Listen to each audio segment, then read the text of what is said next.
Welcome to the deep dive. Today we are strapping in really for one of the most complex, high-stakes areas of surgical CPT coding, the breast. Definitely. We're moving way beyond general skin procedures into a realm where, well, the correct code depends entirely on imaging guidance, anatomical boundaries, and even the precise timing of reconstruction. That's exactly right. We're talking about the 19,000 to 19,499 range. And listeners, you need to know more than just the definitions here. This is about, audit level knowledge, what gets bundled, and where the biggest financial pitfalls lie. Our mission today is to give you that clarity because, honestly, in breast coding, the difference between getting paid correctly and dealing with a massive denial often comes down to knowing exactly which guidance code CPT forces you to, well, eat. And to really succeed in this section, you absolutely have to track two things constantly. The approach, so percutaneous versus open surgery, and the type of guidance used is it stereotactic, ultrasound, or MRI. Right. These factors are basically the building blocks of the molecular structure, if you will, of codes in this 19,000 series. Okay, let's unpack this. Let's start at the entry level.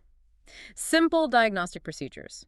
Say a physician uses a needle to aspirate fluid from just a simple cyst. Okay. That's 19,000 for the first cyst. And then you've got the add-on code plus 19,001 for each subsequent cyst they aspirate in the same session. Right. And here's the first critical audit distinction right off the bat.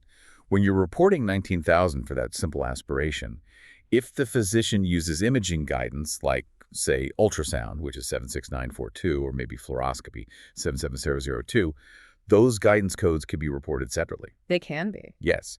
It's one of the few places in this entire code range where the guidance isn't automatically bundled into the main procedure code. Wait a second. So CPT lets me bill for guidance on a pretty straightforward, relatively quick cyst aspiration using 19,000. Correct. But then when I move into something significantly more complex, more time-consuming like a stereotactic biopsy, they force me to eat the cost of the guidance. That feels, well, it feels backwards. Why the difference? Yeah, it does seem counterintuitive, doesn't it? But the reasoning, as CPT sees it, is that when we move to the detailed guidelines for percutaneous image-guided breast biopsies, that's codes 19081 through 19086 CPT, changes its definition of what makes up a complete service. The professional services for these higher-tech biopsies, like stereotactic 19081, ultrasound-guided 19083, or MRI-guided 19085, they're considered so comprehensive that the guidance is just seen as an integral part of performing that complex biopsy itself. So the critical insight here, the takeaway for you listening, is that 19081 through 19086 are these massive bundling codes.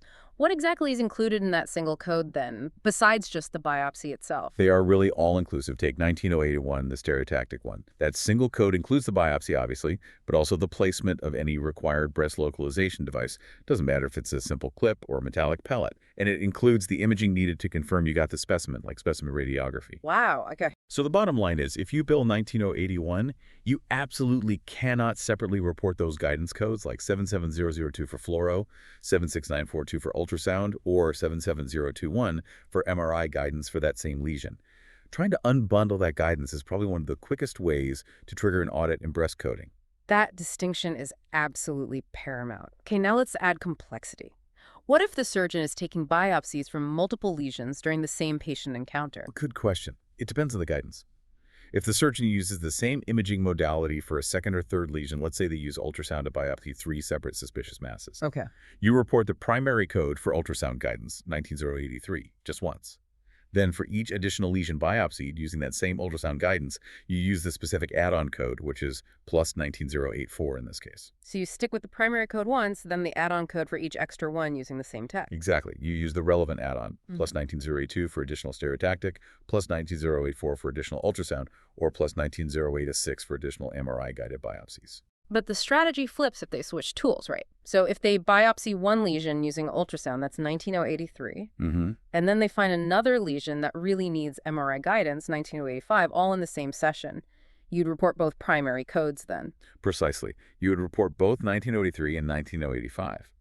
Since they are different imaging modalities being applied to distinct lesions, you typically append a modifier, usually modifier 59, to the second primary code, the 19085 in this example. Right, to show it's separate. Exactly, to clearly signal it was a separate, distinct service using a different technology on a different target, preventing that bundling logic from kicking in inappropriately. Okay, that makes sense. Now, speaking of placing things, sometimes the surgeon isn't doing a biopsy at all. They're just marking a target area, maybe for a later surgical excision. That brings us to codes 19281 through 19288. This is percutaneous device placement without doing a biopsy at the same time. Correct. And these codes cover placing localization devices like clips, maybe those preoperative wires or needles or even radioactive seeds. And the rule we just discussed about bundling, it's reinforced really strongly here. Ah, okay. The imaging guidance needed to accurately place that device, whether it's mammographic, stereotactic, ultrasound, or MRI, is again fully bundled into these placement codes 19281 through 19288.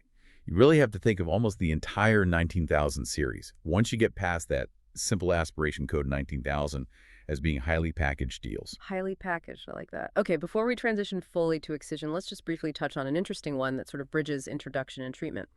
Cryosurgical ablation, code 19105, used for fibroadenomas. Right, 19105. What's really fascinating here from a coding perspective is how the unit of service is defined. The code explicitly states it includes the ultrasound guidance needed for the procedure.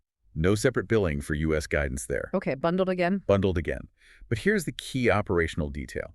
It's reported only once per cryoprobe insertion site. Per insertion site, not per lesion treated. Exactly. So if a surgeon is skillful or lucky enough to ablate, say, 3 adjacent fibroadenomas through one small skin incision using just one cryoprobe insertion, you still only report 19105 once. Now, if they have to make 2 separate skin punctures, 2 separate insertions to reach different areas, then you would report 19105 twice. It's the entry point, not the number of targets ablated through that entry point, that dictates the coding volume. That's a critical distinction. Okay, that ties diagnosis and localization directly into initial treatment options. Let's pivot now, as you said, to the more definitive treatment procedures. Mastectomy CPT codes 19300 through 19307. This section is all about defining the depth and breadth of, well, anatomical removal. Yeah, this section primarily deals with procedures for treating or sometimes preventing breast cancer. There's really only one clear exception in this range, and that's 19300. Which is? That code specifically defines the excision of glandular breast tissue for gynecomastia, so it's typically used for male patients. It's an anatomical removal, yes, but the intent isn't malignancy. Got it. Okay, so starting with the least extensive procedures typically used for cancer treatment, we have 19301, the partial mastectomy. This is your umbrella term, right? Covers things like a lumpectomy, maybe a telectomy, quadrantectomy, segmentectomy. Right. The defining feature is removing only a portion of the breast tissue, usually the lesion itself, plus a margin of surrounding healthy tissue. And the surgical complexity, as you'd expect, escalates pretty quickly from there.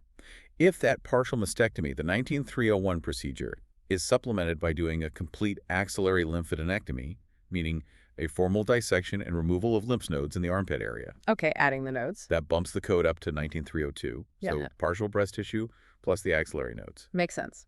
Now, what if the surgeon needs to remove essentially all the ipsilateral breast tissue, the whole gland, maybe including skin or the nipple, but they deliberately leave the underlying chest muscle, the pectoral muscle, intact, and they do not perform that extensive axillary lymph node excision? That specific scenario defines the simple mastectomy, or sometimes called the complete mastectomy. That's code 19303.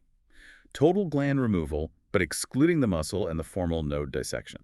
Okay. Now we get into the radical procedures, which I know can get confusing sometimes. The code difference here seems entirely dependent on how much of the underlying structures, the foundation, the surgeon takes, right? Like pectoral muscles. Exactly. Think of the pectoral muscles as the architectural support beneath the breast tissue. The extent of their removal dictates the radical type. Right. So a traditional radical mastectomy, code 1305, that's sort of the most expensive historically, isn't it? It's total breast tissue removal plus the underlying foundation, both pectoral muscles, plus the axillary lymph nodes. Pretty much everything in that area is removed. Correct. Then you have the modified radical mastectomy, code 1307. This is often the real workhorse code for many breast cancer treatments today. And what makes it modified compared to the 19305 radical? The key differentiator is the preservation of the pectoralis major muscle, the big chest muscle. Code 19307 includes the axillary lymph node dissection, and it may or may not include removal of the smaller pectoralis minor muscle, but leaving that pectoralis major muscle intact is the defining characteristic that changes the code from 19305 to 19307. Okay, sparing the pec major makes it modified. Got it. And we can't forget that other one, the urban-type radical mastectomy, 19306. You don't see it maybe as often today, but coders absolutely need to recognize it. What's its specific feature? The urban-type 19306 also involves removal of the pectoral muscles and the axillary lymph nodes, similar to the traditional radical 19305. but it adds removal of the internal mammary lymph nodes as well. It describes a deeper, more central dissection plane to get those internal nodes. Internal mammary nodes, key point. And one quick but really crucial point on all these mastectomy codes we just discussed, 19300 through 19307. If the procedure is performed on both sides, maybe prophylactic bilateral mastectomies, for instance, you report the primary procedure code just once, but you add modifier 50 to indicate the bilateral nature of the service. Modifier 50 for bilateral on all those mastectomy codes? Good reminder. Okay, that sets the stage perfectly for the next logical phase, repair and reconstruction. Once the necessary tissue is removed, the focus often shifts to restoring form, size, maybe symmetry. Exactly. And this is where timing and the types of materials used become the main drivers for selecting the right code. Yeah. If we look first at alterations to the native breast that aren't necessarily cancer-related reconstruction, we have mastectomy, code 19306, which is essentially a breast lift. Right. Or we have reduction mammoplasty, code 19318. And the significance of 19318, the reduction code, is huge for coding accurately, isn't it? It must be used for breast size reduction that is not related to treating or preventing cancer. That's absolutely critical. If a patient is undergoing what looks like a reduction, but it's purely for cancer prophylaxis,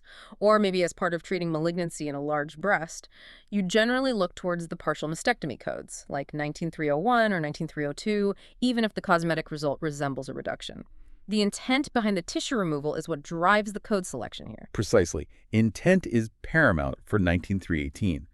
Now, shifting fully into post-mastectomy reconstruction, especially with implants, timing becomes everything. Okay. If the implant, the permanent implant, is placed during the very same operative session as the mastectomy, so the patient essentially goes to sleep for mastectomy and wakes up with the reconstruction already underway. Immediate. That's immediate reconstruction code 19340. Conversely, if that implant placement happens later, days, weeks, months, even years later, requiring a second separate trip to the operating room. Yep. That's classified as delayed reconstruction, code 19342. And importantly, this code 19342 also applies if you're simply replacing an existing but still intact permanent implant with a new one for reasons other than rupture. Correct. Now, probably the most challenging transactions, code-wise, often involve tissue expanders. You know, those temporary devices used to stretch the skin and create a pocket before placing the permanent implant. Yes, the expander phase. We have to carefully differentiate between removing the expander with the concurrent same-session insertion of the permanent implant. That's code 11970. Okay, expander out, implant in. Versus simply removing the expander without putting in a permanent implant at that same time. Maybe the patient changed their mind or there's an infection. That removal alone is 11971. And isn't there a major potential audit trap surrounding that expander exchange code 11970? Something about capsule work? Yes, absolutely. CPT explicitly states that code 11970 includes minor capsule revision. So a small amount of smoothing or releasing of the scar tissue capsule around the expander pocket is considered part of that bundled 11970 service. Minor revision is bundled. But, and this is key, if the surgeon documents performing an extensive capsular revision or even a capsulectomy, meaning the scar tissue contracture was severe and required a separate, significant, time-consuming procedure beyond just minor trimming or smoothing, then what? that extensive revision can be separately reported using code 19370 capsulotomy or partial capsulectomy. Knowing the documentation threshold to justify extensive versus what's considered minor and bundled is absolutely critical for ethically and accurately billing that 19370 potentially as an add-on to 11370. Wow, okay, so the surgeon's documentation note is absolute king there to justify 19370. Makes sense. Finally, let's touch on the more modern usage of adjunct materials, specifically things like biologic implants, often used for soft tissue reinforcement. That's code 15777, right? Yes, 15777. This is cellular dermal matrix or similar biologic mesh is often used to provide extra internal structural support, particularly helpful during implant or expander placement, maybe to define the lower pole of the breast. And importantly, 15777 is an add-on code. Add-on, meaning? Meaning it's reported in addition to, separately from, the primary reconstruction procedure code it's supporting, like the 19340 for immediate implant or the 11970 for the expander to implant exchange. Okay, and this code, 15777, brings up another one of those specific coding rules that overrides general principles, doesn't it? Related to bilateral procedures. It does. Remember how we said for the mastectomy codes, 19300, 19307, you use modifier 50 for bilateral procedures? Yeah. Forget that for 15777.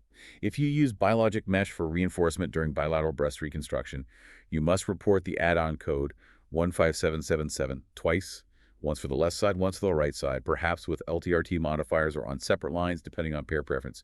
You absolutely do not use modifier 50 with 15777. Report 15777 twice for bilateral, not with modifier 50. Got it. Billing 15777 with modifier 50 is a really common mistake, and it often leads to claim rejection or significant underpayment because the payer system isn't set up to recognize 50 for that specific add-on code. That's a huge practical tip. You know, this whole deep dive really emphasizes that coding breast procedures requires such a layered understanding.